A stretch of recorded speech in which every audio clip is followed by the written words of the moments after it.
What if I told you that the greatest limitations you face aren't external walls, but invisible cages built within your own mind? What if the key to unlocking your true potential lies not in what you take, but in what you are willing to give?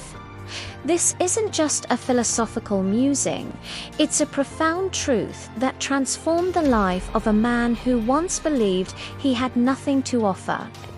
We often measure our worth by our titles or achievements, but true greatness is determined by our thoughts and our self-perception. It is a fundamental principle to truly receive. One must first learn to give.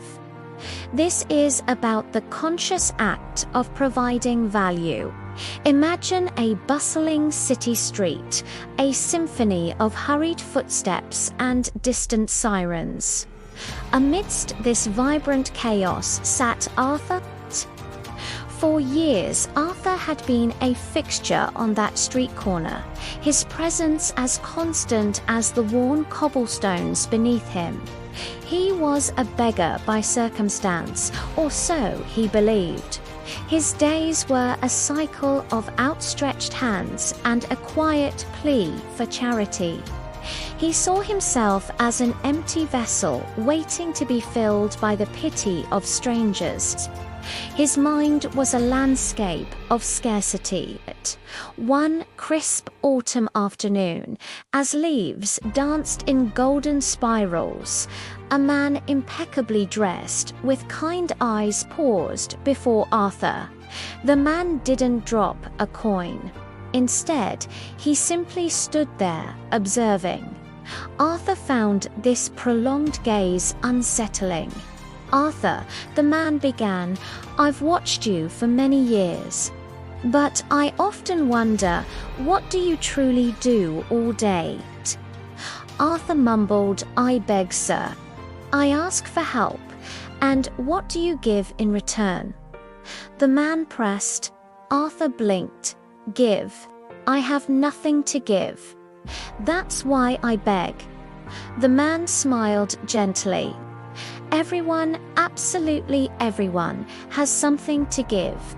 Even a beggar. Especially a beggar, for their needs sharpen their perspective. You see those wildflowers growing in the cracks of the pavement? They bring a moment of unexpected joy to those who pass by. Imagine if you were to gather a small bouquet.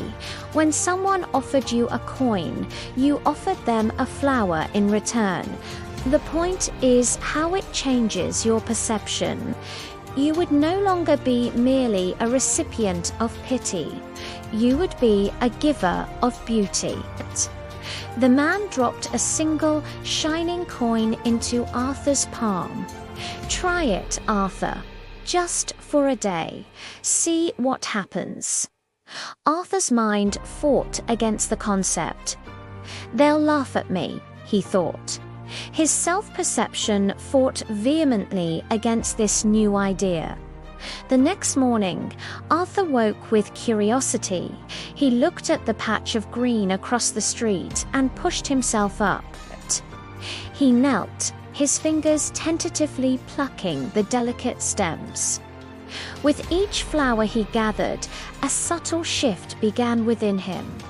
Returning to his spot, he sat with a small bouquet. A young woman, her face etched with stress, paused and held out a coin. Arthur extended the flowers. "For you, miss," he mumbled, "a small token." The woman stopped, her face softening into a smile. "How lovely. Thank you, kind sir." For the first time, Arthur felt like he was being seen as a person who had given value. With each acceptance, Arthur felt something within him changing. He was no longer Arthur the beggar. He was the man who offered flowers. His self-perception was rewiring itself. He was no longer a void. He was a source of simple, natural beauty. Soon, the demand outstripped what he could gather. He started saving his earnings for seeds and found a neglected plot of land. He hired others who had been marginalized, offering them dignified work. Arthur the beggar had become Arthur the esteemed florist. Years later, Arthur, now a respected businessman, would return to that old street corner and reflect on his journey. My greatness was not limited by my circumstances, but by my own thoughts. I believed I had nothing to give, and so I received only pity. The turning point was the principle of exchange. To truly receive, one must first be willing to give value, however insignificant. By providing that small value, I transformed myself. I became an active agent in my own life, an entrepreneur of joy. Recognizing the inner potential within myself was the greatest gift I ever received, and it's a gift waiting for each of you. The world responds to the courageous act of giving. Start today and see what you can offer the world.